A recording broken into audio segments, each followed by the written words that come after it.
नमस्कार दोस्तों, study with maths channel पर आप सभी लोग का स्वागत है। और हम लोग देख रहे हैं यूपी ट्रिपल एससी द्वारा जो परीक्षाएं हुई हैं उनमें आए हुए प्रश्नों को।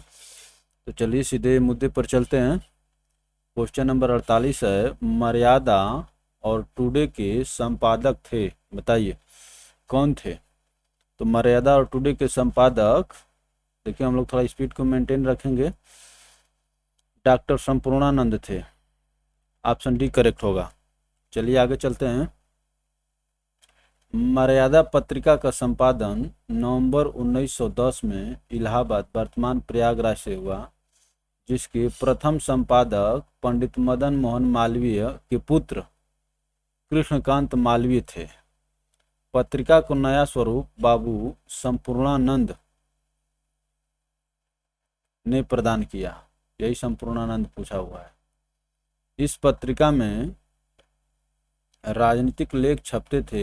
इन्होंने मर्यादा एवं टुडे नामक अंग्रेजी दैनिक पत्रिकाओं का संपादन किया। वर्ष 1921 में ज्ञानमंडल प्रकाशन काशी ने मासिक पत्रिका मर्यादा का अधिग्रहण किया और डॉक्टर संपूर्णानंद के संपादकत्व में इसका प्रकाशन शुरू हुआ। अंग्रेजी दैनिक टुडे का भी संपादन डॉक्टर संपूर्णानंद ने किया। तो ये इसका इतिहास रहा, ठीक ना। मर्यादा और टुडे के संपादक थे डॉक्टर संपूर्णानंद। चलिए क्वेश्चन नंबर 49 पर चलते हैं। बताइए फटाफट। पद्मिनी, चित्रिणी, शंखिनी, हस्तिनी किसको संबोधित करते हैं, बताइए। ऐसे भी प्रश्न पूछे जाते हैं, ये बहुत अंदर हो गया, डीप प्रश्न हो गया। फटाफट आंसर करिए। तो ये जो है कवि केशव दास जो है इन चारों नायिकाओं का वर्णन किए हैं। पद्मिनी, चित्रिणी, शंखिनी, हस्तिनी किसको संबोधित करते हैं, तो नायिकाएं हैं ये, ठीक है ना। नक्षत्र, राशियां, कलाएं, तो ये नायिकाएं हैं। ऑप्शन बी करेक्ट होगा। कम से कम पढ़े रहेंगे। अगर यूपी ट्रिपल एससी पूछ लिया तो कम से कम डीप पढ़े या ना पढ़े लेकिन आंसर कर पाएंगे। तो प्रीवियस देखने से ये फायदा होता है कि हाँ, क्वेश्चन पेपर बनाने वाले के दिमाग में ये प्रश्न गूंज रहे हैं। कवि केशव दास ने नायिकाओं के 4 प्रकार का वर्णन किया है। नायिकाओं के 4 प्रकार का वर्णन किया है। पद्मिनी, चित्रिणी, शंखिनी और हस्तिनी। चलिए आगे चलेंगे दोस्तों। ठेठ हिंदी का ठाठ किसकी रचना है। ठेठ हिंदी का ठाठ किसकी रचना है, ये बताइए दोस्तों फटाफट। ये रचना है अयोध्या सिंह उपाध्याय, जिनको हरिऔध कहा जाता है। अयोध्या सिंह उपाध्याय, हरिऔध का ठेठ हिंदी का ठाठ। ऑप्शन बी करेक्ट होगा। चलिए आगे चलते हैं। ठेठ हिंदी का ठाठ अयोध्या सिंह उपाध्याय हरिऔध की रचना है। यह उपन्यास है। कई बार आपसे भी पूछ ले कि ठेठ हिंदी का ठाठ क्या है, इसकी विधा क्या है, तो उपन्यास है। चलिए आगे चलते हैं दोस्तों। महादेवी वर्मा को किस पुस्तक पर ज्ञानपीठ पुरस्कार मिला था। बहुत महत्वपूर्ण प्रश्न है, इसको उटपटांग प्रश्न नहीं कह सकते हैं। महादेवी वर्मा को किस पुस्तक पर ज्ञानपीठ पुरस्कार मिला था, बताइए। तो ये है उनकी पुस्तक यामा। ऑप्शन डी करेक्ट होगा। चलिए आगे चलते हैं दोस्तों। महादेवी वर्मा को यामा काव्य संकलन के लिए भारत का सर्वोच्च साहित्यिक सम्मान ज्ञानपीठ पुरस्कार प्रदान किया गया। उनकी अन्य रचनाएं हैं नीरजा, रसीम, निहार, स्मृति की रेखाएं आदि। तो ये महादेवी वर्मा की और सभी रचनाएं, इसको याद रखिए। नीरजा, रसीम, निहार, स्मृति की रेखाएं, और यामा के लिए उनको ज्ञानपीठ पुरस्कार मिला था। साकेत महाकाव्य के रचयिता हैं, बताइए। साकेत महाकाव्य के रचयिता कौन है। तो साकेत महाकाव्य के रचयिता जो हैं मैथिली शरण गुप्त जी हैं। ऑप्शन सी करेक्ट होगा। चलिए और आगे चलते हैं। साकेत महाकाव्य के रचयिता मैथिली शरण गुप्त हैं। इनकी अन्य रचनाएं हैं यशोधरा, यशोधरा,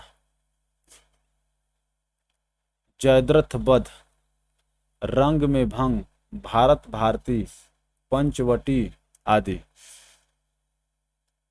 जयशंकर प्रसाद की रचनाएं कौन कौन सी हैं? कामायनी, उर्वशी, आंसू, झरना, लहर आदि। सुमित्रा नंदन पंत की रचनाएं आपको यहाँ पर बताया है चिदंबरा, पल्लव, उत्तरा, लोकायतन, युगवाणी, ग्राम्य आदि। नागार्जुन की रचनाएं हैं अकाल और उसके बाद, युगधारा, भस्मांकुर आदि। ये तो गागर में सागर भर दिया, ठीक है ना।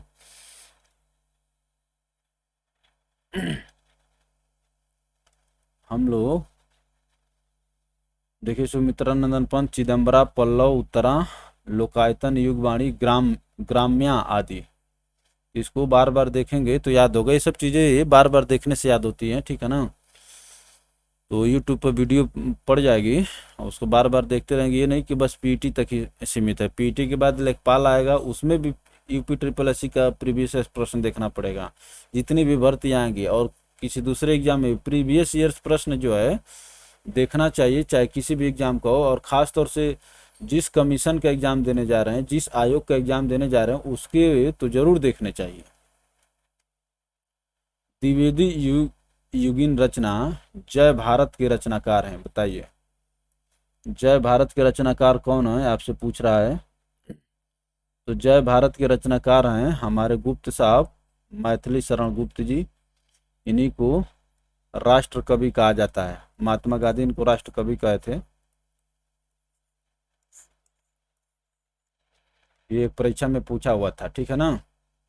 चलिए आगे चलते हैं दोस्तों। द्विवेदी युगीन रचना जय भारत के रचनाकार मैथिली शरण गुप्त हैं। इनकी अन्य रचनाएं हैं पंचवटी, साकेत, जयद्रथ वध, यशोधरा, भारत भारती। कई बार भारत भारती को लोग मोहन राकेश से कंफ्यूज करते हैं, ठीक है ना। तो ये है मैथिली शरण गुप्त की रचनाएं। साकेत भी लोग जयशंकर प्रसाद मार देते हैं। पंचवटी हो गया, ठीक है। तो पंचवटी, पंचवटी हो गया, साकेत हो गया, जयद्रथ वध तो ठीक है, यशोधरा भी ठीक है, भारत भारती।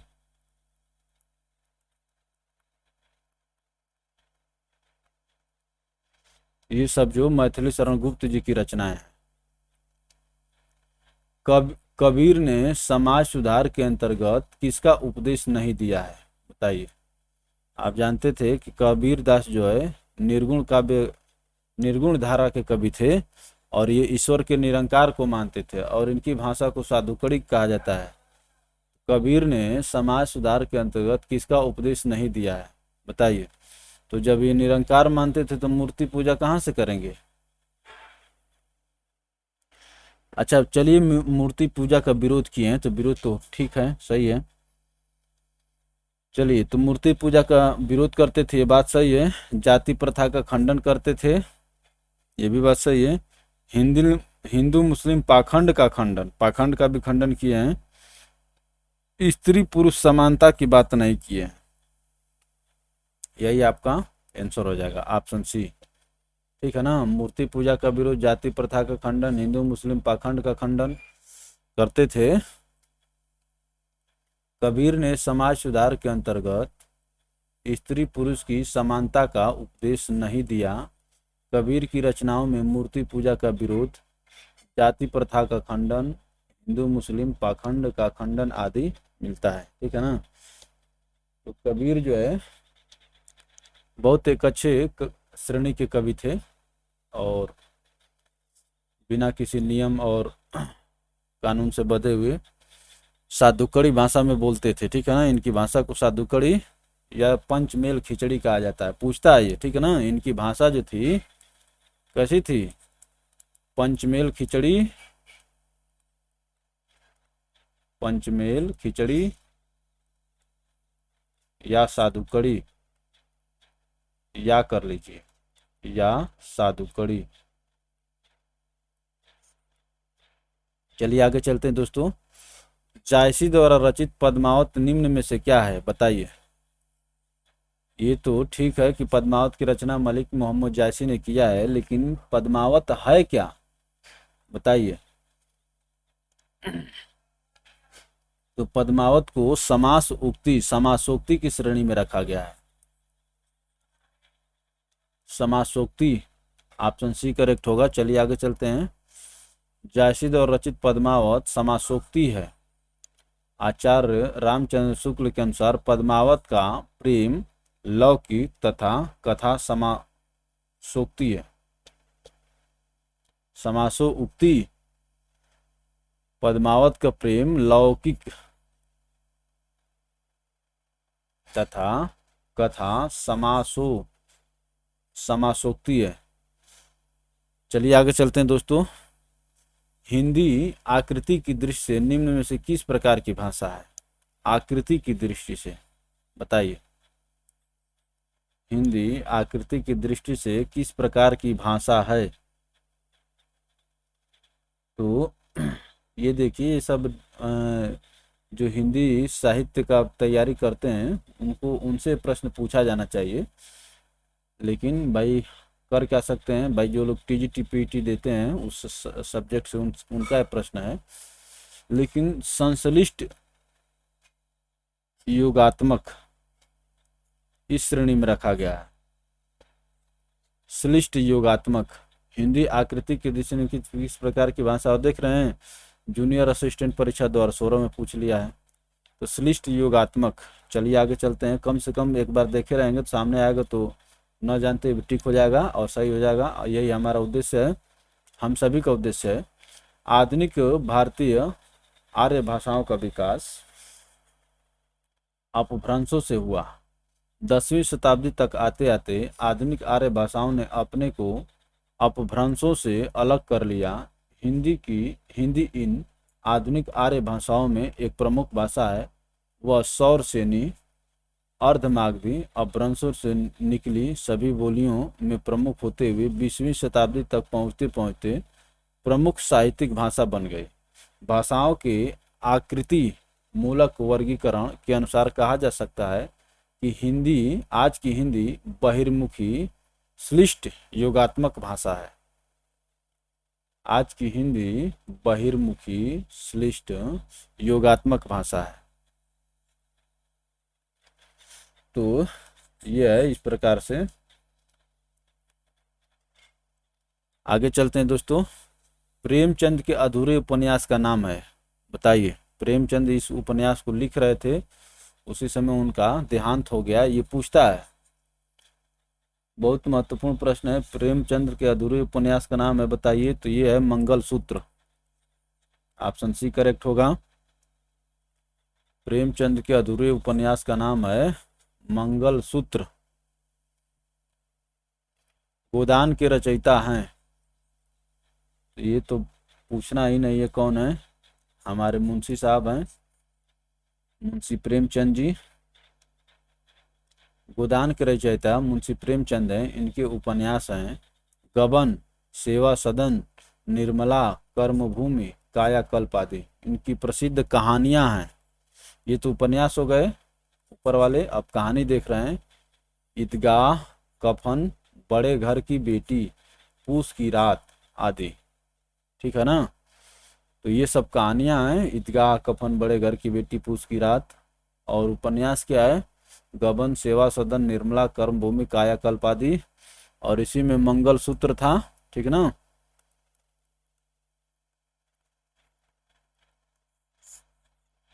ये क्या था, मंगलसूत्र उपन्यास था। चलिए आगे चलते हैं दोस्तों। भारतवर्ष के लिए हिंदी भाषा का नाम सबसे पहले किसने सुझाया। भारतवर्ष के लिए हिंदी भाषा का नाम सबसे पहले किसने सुझाया।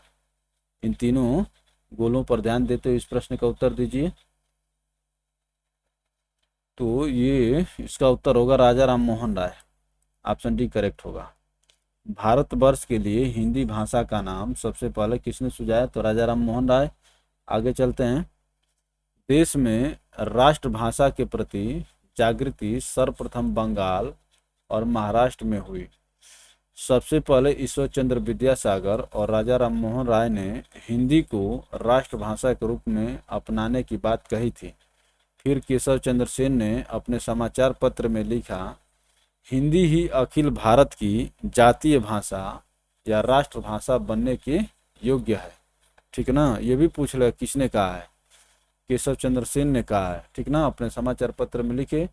इस प्रकार से ऑप्शन डी करेक्ट होगा। ठीक है ना, तो राजा राम मोहन राय और ईश्वर चंद्र विद्यासागर, लेकिन केवल एक ही ऑप्शन दिए राजा राम मोहन राय दिया है, इसलिए यही सही होगा। दोनों दे देते तो काम गड़बड़ हो जाता। भारतेंदु हरिश्चंद्र का कौन सा नाटक बांग्ला भाषा से अनुदित है? बताइए, भारतेंदु हरिश्चंद्र का कौन सा नाटक बांग्ला भाषा से अनुदित है? फटाफट आंसर करिए दोस्तों। तो ये है विद्या सुंदर।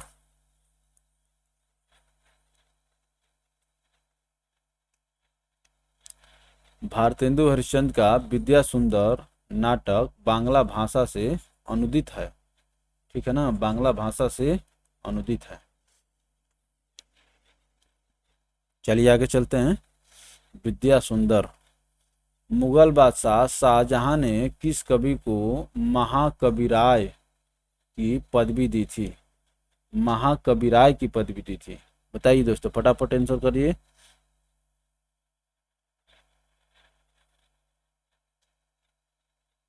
तो कवि सुंदर को, अब देख लीजिए, ऐसे भी प्रश्न पूछता है, खूब उटपटांग प्रश्न पूछे गए ताकि आप कर न पाए।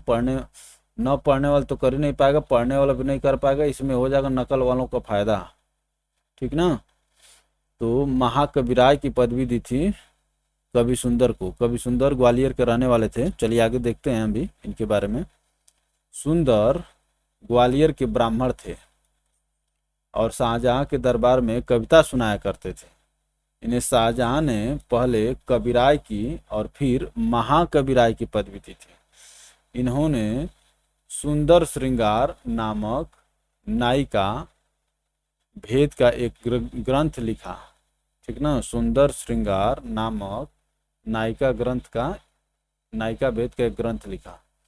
तो ये सुंदर जो कवि थे, इनका नाम था सुंदर। ठीक ना, और सुंदर श्रृंगार नामक नायिका भेद का एक ग्रंथ भी लिखे। तो ये शाहजहां के दरबार में रहते थे, वही शाहजहां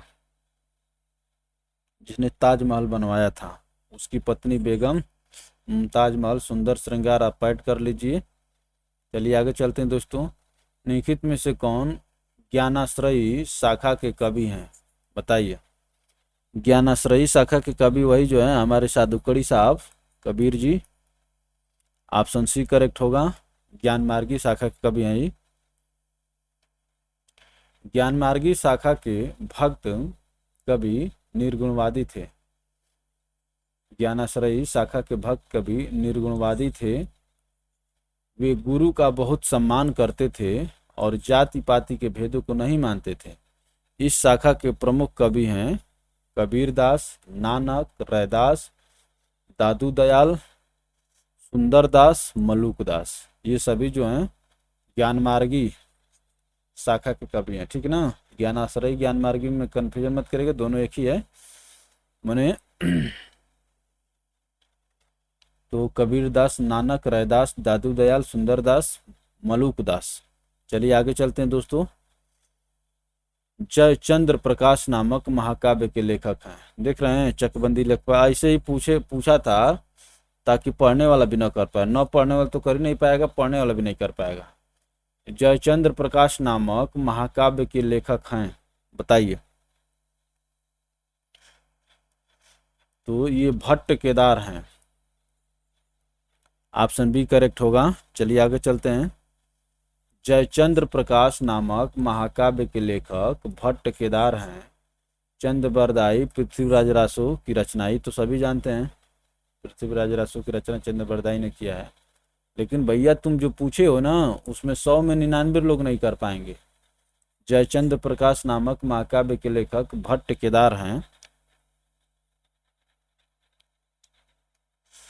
उर्वशी किसका काव्य है बताइए। हम लोग इसको देखे थे उर्वशी को, अभी इससे पहले देखा गया है। तो उर्वशी जो है रामधारी सिंह दिनकर जी का है। ऑप्शन सी करेक्ट होगा।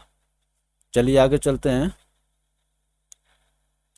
उर्वशी रामधारी सिंह दिनकर का कविता संग्रह है। इनके अन्य कविता संग्रह हैं रसीम रथी, हुंकार, कुरुक्षेत्र, परशुराम की प्रतिज्ञा और रेणुका। ठीक है ना। तो रामधारी सिंह दिनकर जी का याद कर लीजिए, पढ़िए बार बार, कुछ न कुछ याद तो जरूर होगा। तो रामधारी सिंह दिनकर का उर्वशी हो गया, रसीम रथी हो गया, ओंकार हो गया, कुरुक्षेत्र हो गया, परशुराम की प्रतिज्ञा हो गया और रेणुका हो गया। चलिए आगे चलते हैं दोस्तों। मैथिली शरण गुप्त का संबंध आधुनिक काल के किस युग से है बताइए। आधुनिक काल के किस युग से है। तो हम लोग देखे थे इनका संबंध जो है द्विवेदी युग से है। ऑप्शन डी करेक्ट होगा। चलिए आगे चलते हैं दोस्तों। द्विवेदी युग से है। इस युग से संबंधित अन्य कवि हैं अयोध्या सिंह उपाध्याय, जिनको हरिऔध कहा जाता है, श्रीधर पाठक, राम नरेश त्रिपाठी आदि।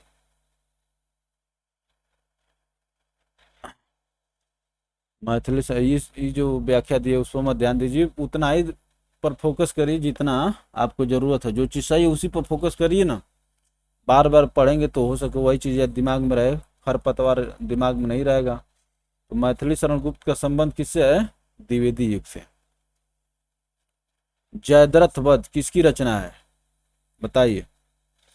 जयद्रथ वध जो है ये मैथिली शरण गुप्त जी की रचना है। इसमें बहुत लोग जयशंकर प्रसाद को मारते हैं। जयद्रथ वध मैथिली शरण गुप्त की रचना है। इनकी अन्य रचनाएं हैं पंचवटी, साकेत, यशोधरा, द्वापर, झंकार, जय भारत। ये सब जो है मैथिली शरण गुप्त जी की रचनाएं हैं। चलिए आगे चलते हैं दोस्तों। निम्नलिखित में से कौन सी रचना नागार्जुन की नहीं है बताइए।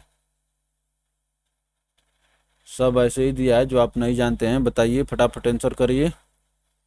निम्नलिखित में से कौन सी रचना नागार्जुन जी की नहीं है। तो ये देख रहे हैं कि दादा कामरेड, ये यशपाल जी की रचना है। यशपाल,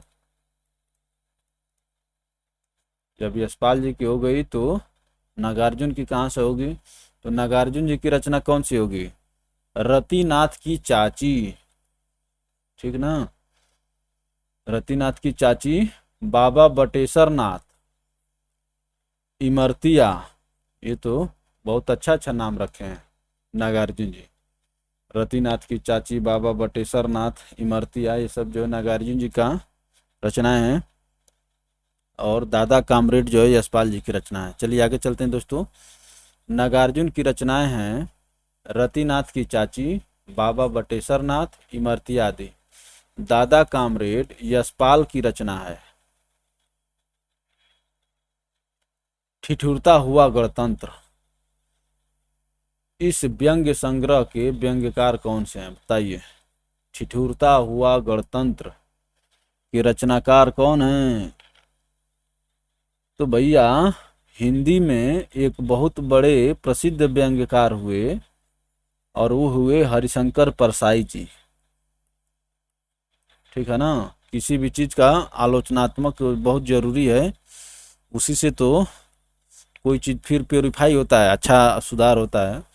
ठिठुरता हुआ गणतंत्र, इस व्यंग संग्रह के व्यंग्यकार हैं हरिशंकर परसाई जी। चलिए आगे चलते हैं दोस्तों।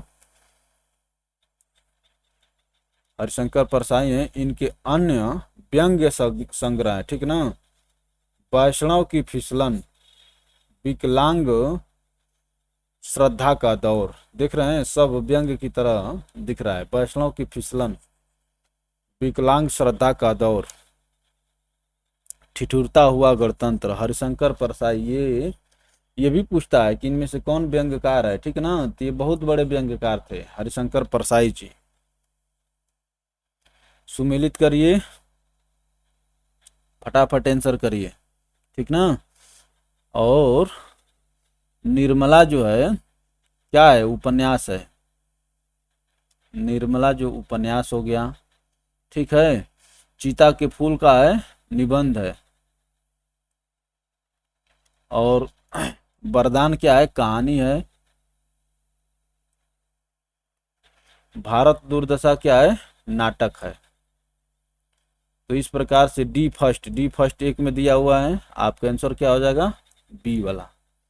चलिए आगे चलते हैं।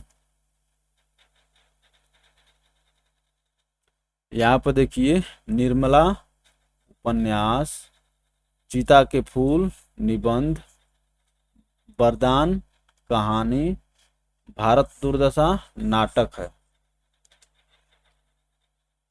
इन सभी के लेखक हम लोग देख चुके हैं। चलिए आगे चलते हैं दोस्तों। किस बोली में ने पर सर्ग लगाया जाता है, ने, बताइए। अलग अलग बोलियों में कुछ कुछ है, तो बताइए किस किस बोली में ने पर सर्ग लगाया जाता है। तो ये लगाया जाता है खड़ी बोली में। ऑप्शन सी करेक्ट होगा। चलिए आगे चलते हैं।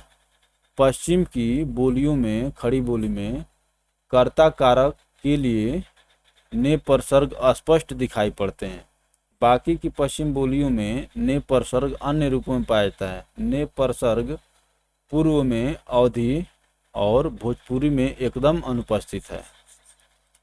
तो ने परसर्ग जो है खड़ी बोली में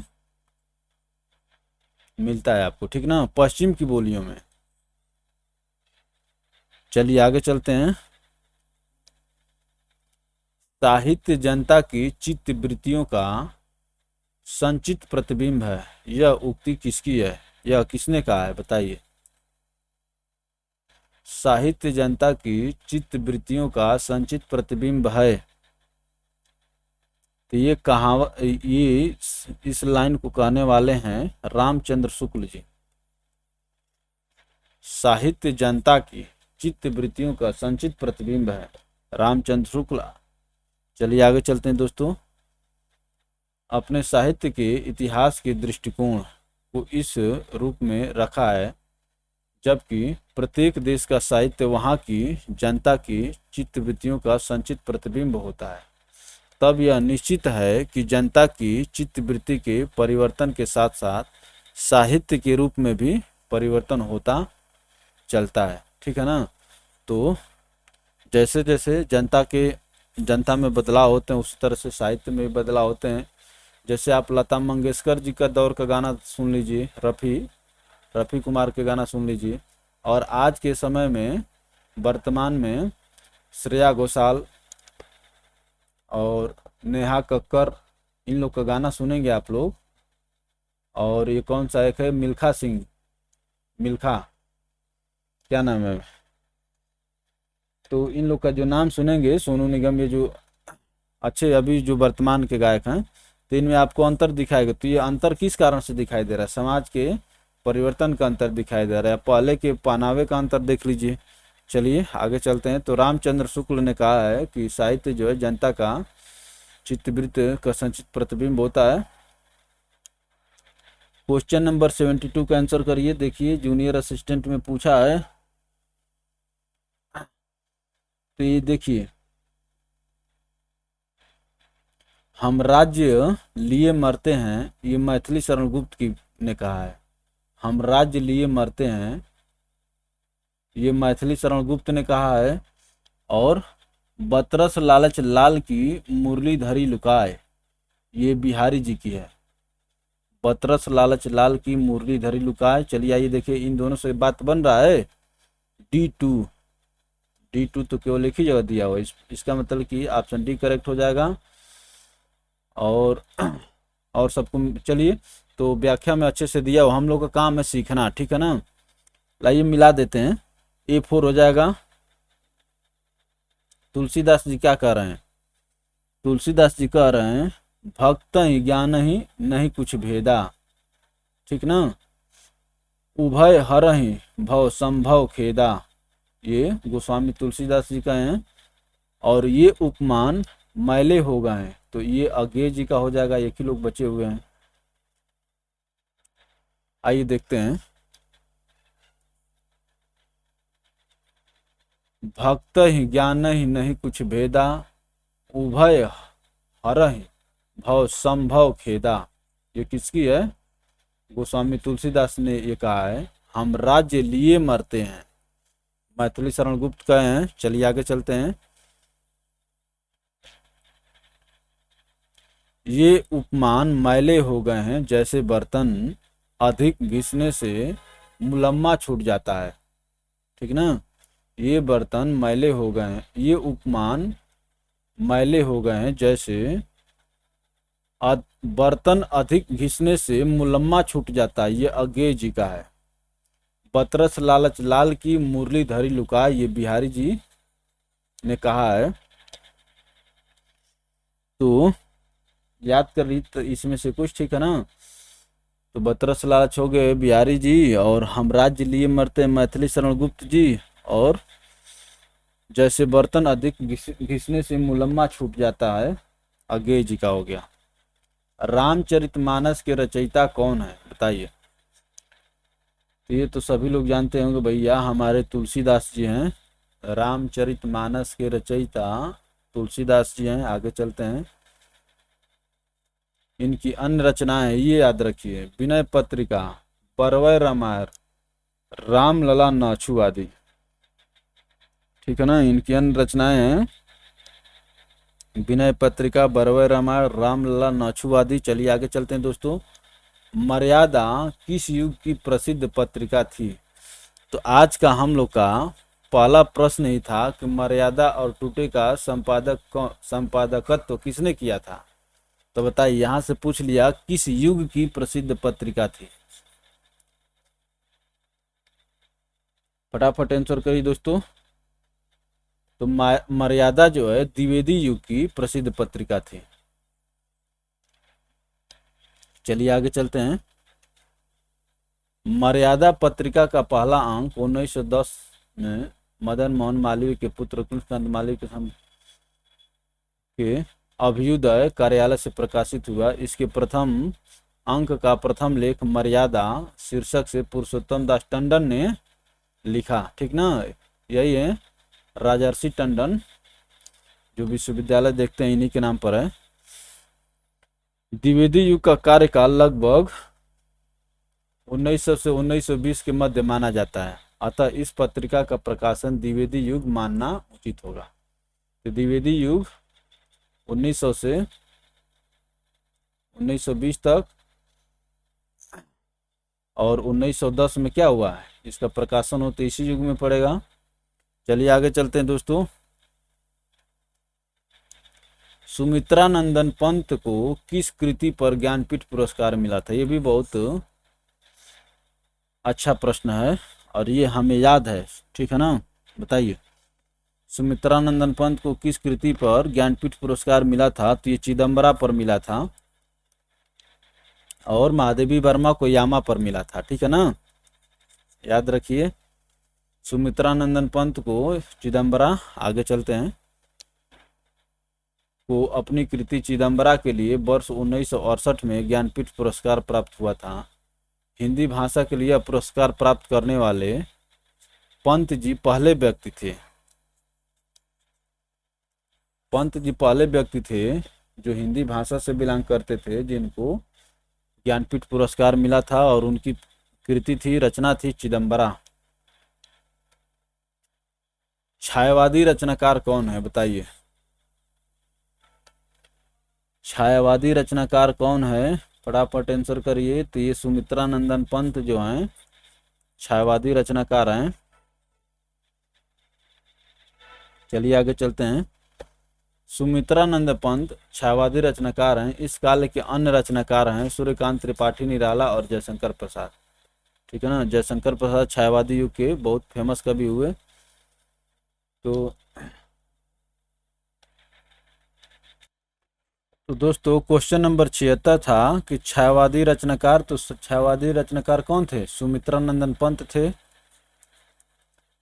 चलिए आगे चलते हैं। इस काल के अन्य कवि सूर्यकांत त्रिपाठी निराला और जयशंकर प्रसाद। अब देखिए क्वेश्चन नंबर 77 जो है, टेक्निकल टीम क्वेश्चन को सेट करना भी भूल गई है। क्वेश्चन नंबर 77 क्या कह रहा है? निर्मला उपन्यास के लेखक मुंशी प्रेमचंद है। तो यही पूछा था, प्रश्न में यही पूछा है कि निर्मला उपन्यास के लेखक कौन सा है, तो मुंशी प्रेमचंद हो गए। ये प्रश्न यहाँ पर कंप्लीट हो गया, ठीक है ना। और इनके अन्य प्रमुख उपन्यास हैं गोदान, गबन, रंगभूमि, कर्मभूमि आदि, ठीक है ना। अब देखिए जयशंकर प्रसाद द्वारा लिखित उपन्यास कंकाल, यशपाल द्वारा लिखित दिव्या और भीषम साहनी द्वारा लिखित तमस है। तो ये हो गया। यहाँ से जो चीज़ याद करने लायक, देखिए जयशंकर प्रसाद द्वारा कंकाल हो गया, यशपाल द्वारा लिखित दिव्या हो गया, भीषम साहनी द्वारा तमस हो गया, और मुंशी प्रेमचंद की तो सभी आप लोग जानते हैं, गोदान, गबन, कर्मभूमि, रंगभूमि। हुंकार काव्य संग्रह के रचयिता कौन है, बताइए। बताइए दोस्तों, हुंकार काव्य संग्रह के रचयिता कौन है? हुंकार काव्य संग्रह के रचयिता रामधारी सिंह दिनकर हैं। ऑप्शन डी करेक्ट होगा। चलिए आगे चलते हैं। हुंकार काव्य संग्रह के रचयिता रामधारी सिंह दिनकर हैं। इनकी अन्य प्रमुख रचनाएं हैं रेणुका, रसवंती, कुरुक्षेत्र, रसिमरथी आदि। ये रामधारी सिंह दिनकर का हो गया। मैथिली शरण गुप्त की रचनाएं साकेत, यशोधरा। माखनलाल चतुर्वेदी की रचनाएं कौन से हैं? हिम किरीटनी और हिम तरंगिणी। माखनलाल चतुर्वेदी की रचनाएं हिम किरीटनी, हिम तरंगिणी, और नागार्जुन की रचनाएं जो हैं युगधारा और भस्मांकुर है। तो यहाँ से देखते रहना है। तो यहाँ पर देख लीजिए, माखनलाल चतुर्वेदी की हिम किरीटनी, हिम तरंगिणी, नागार्जुन की युगधारा और भस्मांकुर आदि। चलिए आगे चलते हैं दोस्तों। हंस पंथ पत्रिका के संस्थापक संपादक थे, बताइए। संस्थापक संपादक का मतलब कि संस्थापक भी और संपादक भी, बताइए। हंस पत्रिका के संस्थापक संपादक थे, कौन थे? तो ये थे Premchand ji. Option A correct होगा। चलिए आगे चलते हैं दोस्तों। हंस पत्रिका के संस्थापक संपादक प्रेमचंद थे।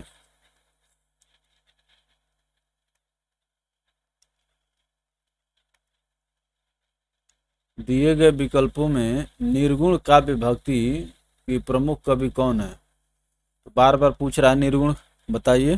तो हम लोग जानते हैं कि निर्गुण के कबीर, नानक, रैदास, इन लोग का नाम आता है निर्गुण काव्य के, निर्गुण धारा के कवियों में। चलिए आगे चलते हैं दोस्तों। भक्ति काल को हिंदी साहित्य का स्वर्णिम काल कहा जाता है। भक्ति काल को हिंदी साहित्य का स्वर्णिम काल कहा जाता है। रहीम, तुलसी, सूर, जायसी, मीरा, रसखान आदि इसी युग के देन हैं, ठीक है ना। रहीम, तुलसी, सूर, जायसी, मीरा, रसखान आदि इसी युग के देन हैं, जिन्होंने धार्मिक भावनाओं से ओतप्रोत कविताओं, छंदों आदि के माध्यम से वैचारिक क्रांति को जन्म दिया।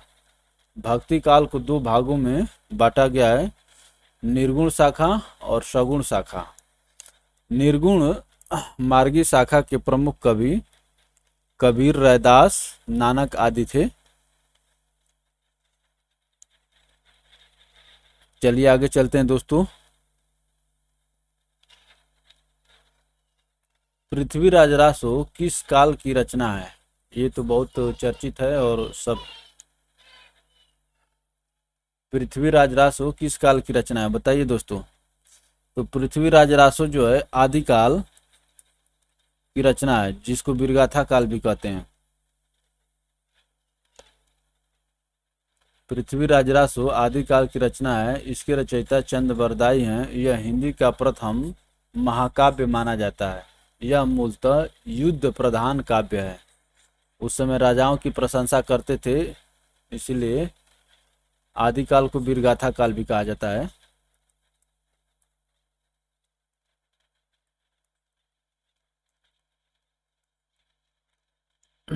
यह मूलतः युद्ध प्रधान काव्य है। चलिए आगे चलते हैं दोस्तों। कामायनी महाकाव्य के रचयिता कौन है, बताइए। कामायनी के रचयिता जो हैं जयशंकर प्रसाद जी हैं, आप सभी जानते हैं।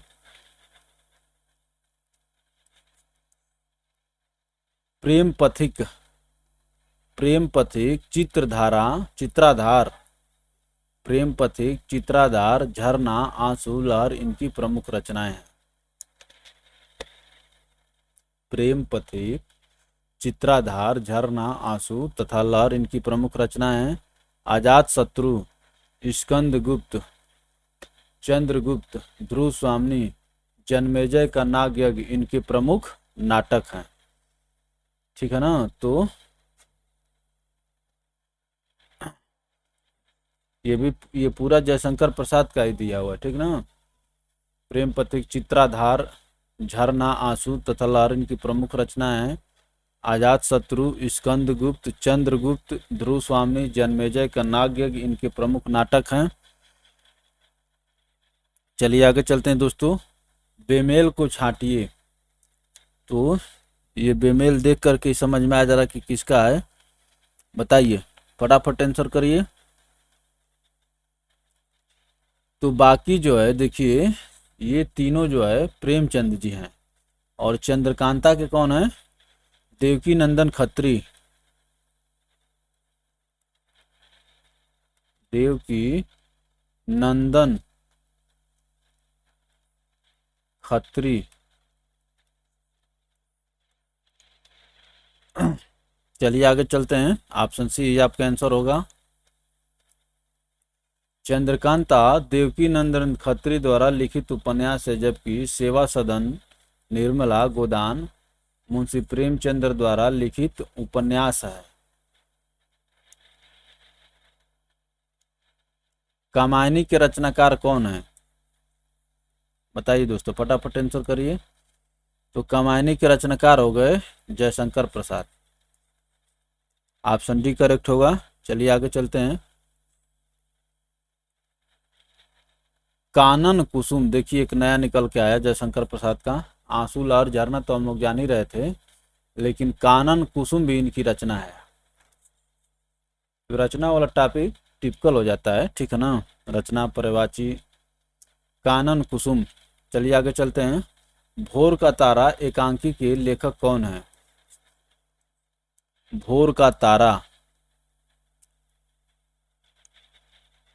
तो भोर का तारा लिखने वाले हैं जगदीश चंद्र माथुर। ऑप्शन बी करेक्ट होगा। चलिए आगे चलते हैं दोस्तों।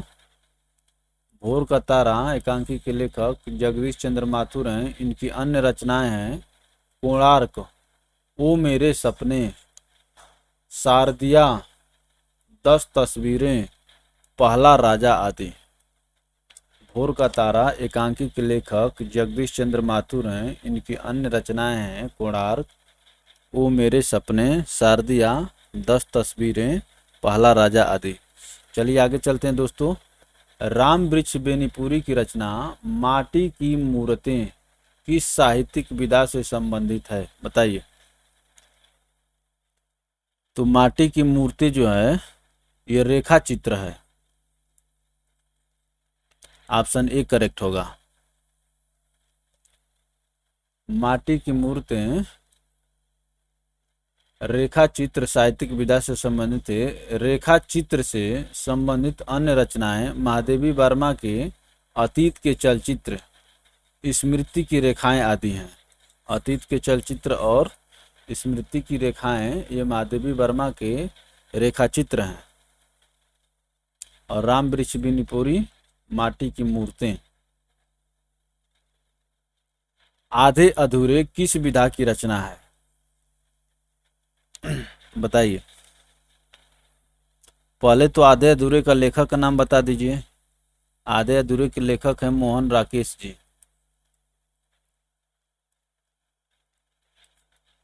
आधे अधूरे के लेखक हैं मोहन राकेश, और ये मोहन राकेश द्वारा लिखित नाटक है। ऑप्शन सी करेक्ट होगा। चलिए आगे चलते हैं। आधे अधूरे मोहन राकेश द्वारा लिखित नाटक है। इनके अन्य नाटक हैं अंडे के छिलके, आषाढ़ का एक दिन, लहरों का राजहंस। तो बहुत अच्छा अनुभूति हो रही है हिंदी को पढ़ करके, और इनको जब आप पढ़ेंगे किताब के रूप में, चैप्टर के रूप में, तो और आपको अनुभूति आएगी। उपन्यास नाटक के महान महान लेखकों का जब पढ़ेंगे तो आपका सोच जो है गहरी होगी। आधे अधूरे मोहन राकेश द्वारा लिखित नाटक है। इनके अन्य नाटक हैं अंडे के छिलके, आषाढ़ का एक दिन, लहरों का राजहंस। हिम तरंगिणी किसका महाकाव्य आया था अभी बताइए। हिम तरंगिणी जो है माखनलाल चतुर्वेदी जी। देखिए कहा जा रहा है ना कि जब प्रीवियस ईयर्स पढ़ेंगे तो आपको चीजें मिलेंगी। हिम तरंगिणी, हिम किरीटिनी, ये सब माखनलाल चतुर्वेदी का है। हिम तरंगिणी माखनलाल चतुर्वेदी द्वारा रचित है। इनकी अन्य रचनाएं हैं हिम किरीटनी, युग चरण, समर्पण आदि। हिम किरीटनी, युग चरण, समर्पण आदि। चलिए आगे चलते हैं दोस्तों। आधुनिक ढंग से पहला एकांकी किसे माना जाता है?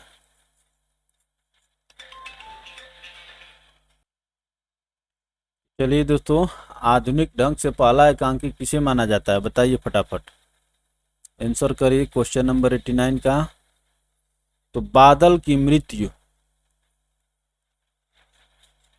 एकांकी। ये समझ लिए कि एकदम आपको हिंदी का टीचर बना देगा। टीचर कम छोड़िए, लेखक बना देगा आपको।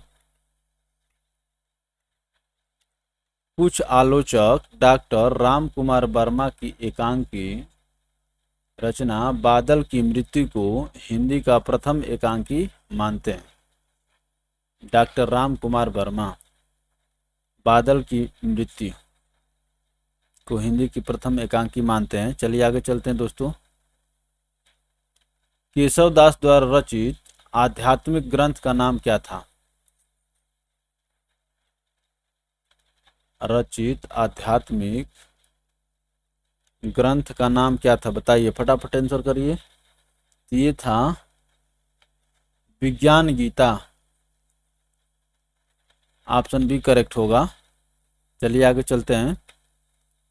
विज्ञान गीता केशव दास द्वारा रचित आध्यात्मिक ग्रंथ है रामचंद्रिका।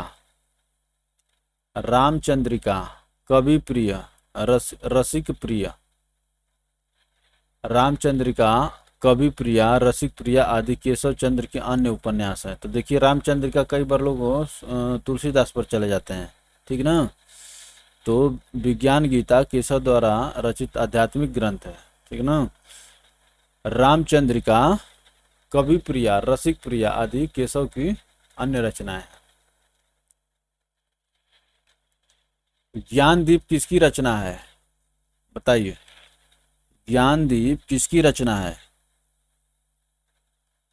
तो ज्ञानदीप जो है शेख बनी जी की रचना है। शेख नबी, ऑप्शन सी करेक्ट होगा। चलिए आगे चलते हैं दोस्तों। ज्ञानदीप के रचनाकार शेख नबी हैं। रहीम की रचनाएं रहीम दुहावली, मद नाष्टक, रास पंचाध्यायी आदि हैं। भूषण की रचनाएं शिवराज भूषण, शिवा बावनी, छत्रसाल दशक आदि हैं। तो ज्ञानदीप के रचनाकार शेख नबी जी हो गए। रहीम की रचनाएं हो गई रहीम दोहावली, मदनाष्टक, रास पंचाध्यायी। और भूषण का हो गया शिवराज भूषण, शिवा बावनी, छत्रसाल दशक आदि। रामचंद्रिका की रचना किसने की? अभी पूछा था ना, मैं आपको बताया था। रामचंद्रिका की रचना वही केशव जी ने किया है। रामचंद्रिका, कवि प्रिया, रसिक प्रिया, ये सब जो है केशव जी की रचना है। चलिए आगे चलते हैं दोस्तों। कवि केशव की रचनाएं हैं कवि प्रिया, रसिक प्रिया, रामचंद्रिका, छंदमाला, रत्न बावनी, ये कवि केशव की रचनाएं हैं। और जो आप देखें, अच्छा रामचंद्रिका तो है, यही प्रश्न में था, छंदमाला। आगे चलते हैं दोस्तों। जयशंकर प्रसाद जी की पहली कहानी कौन सी थी? बताइए। जयशंकर प्रसाद जी की पहली कहानी कौन सी थी? तो उनकी पहली कहानी थी ग्राम। ऑप्शन सी करेक्ट होगा। ग्राम है जो इंदु पत्रिका में प्रकाशित हुई थी। गुंडा, सालवती आदि इनकी कहानियां, ठीक ना, गुंडा, सालवती आदि इनकी कहानियां, और छाया, प्रतिध्वनि आदि, आकाशदीप, इंद्रजाल इनके कहानी संग्रह हैं। तो कहानी और कहानी संग्रह में अंतर है, ठीक ना। कई कहानियों के संग्रह को कहानी संग्रह कहते हैं और कहानी एक सेपरेट रूप में हो गई।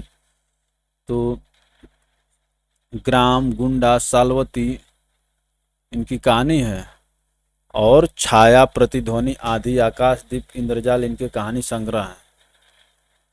सीता वनवास से संबंधित एक काव्य रचना कौन सी थी? बताइए दोस्तों।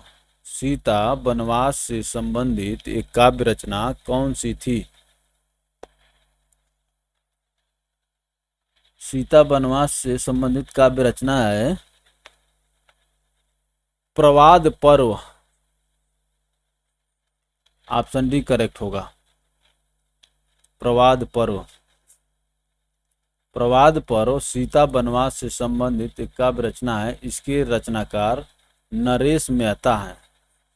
कितना पढ़ेंगे, पढ़िए ना आप, ठीक है ना। प्रवाद पर्व सीता वनवास से संबंधित एक काव्य रचना है। इसके रचनाकार नरेश मेहता है। एकदम आपको हिंदी का मैंने ज्ञाता बना देगा ये, ठीक ना। हिंदी दिवस कब मनाया जाता है? ये ठीक है। हिंदी दिवस कब मनाया जाता है? तो 14 सितंबर को मनाया जाता है। ऑप्शन बी करेक्ट हो जाएगा। चलिए आगे चलते हैं दोस्तों। प्रतिवर्ष 14 सितंबर को हिंदी दिवस के रूप में मनाया जाता है। हिंदी दिवस किस तिथि को मनाया जाता है? तो हिंदी दिवस मनाया जाता है 14 नवंबर भी दिया है, 14 अगस्त भी दिया, कंफ्यूज मत करिए, 14 सितंबर को।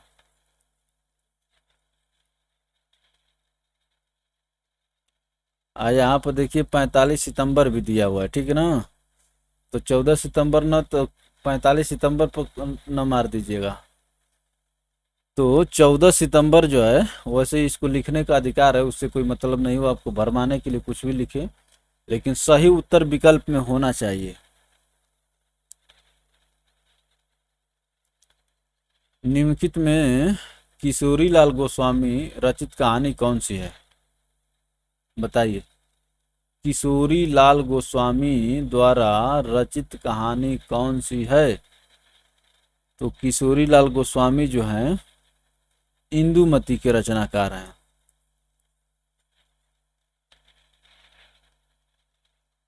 चलिए आगे चलते हैं दोस्तों। इंदुमती है प्लेग की चुड़ैल कहानी के रचनाकार मास्टर भगवान दास। 11 वर्ष का समय के रचनाकार आचार्य रामचंद्र शुक्ल। एवं पंडित और पंडितानी के रचनाकार गिरिजा दत्त बाजपेयी हैं। पंडित और पंडितानी के रचनाकार गिरिजा दत्त बाजपेयी। तो ये जो है सभी घुमा घुमा के पूछा है। याद कर लीजिए, रामचंद्र शुक्ल के याद कर लीजिए, 11 वर्ष की का समय, ये रामचंद्र शुक्ल जी का, इसको याद कर लीजिए, 11 वर्ष का समय। चलिए आगे चलते हैं दोस्तों।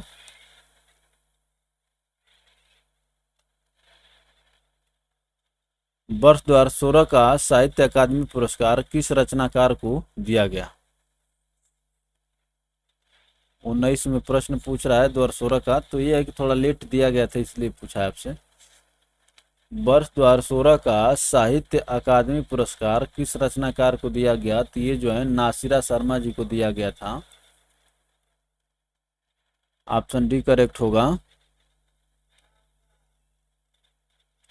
हिंदी भाषा के साहित्य अकादमी पुरस्कार नासिरा शर्मा जी को उनके उपन्यास पारिजात के लिए प्रदान किया गया।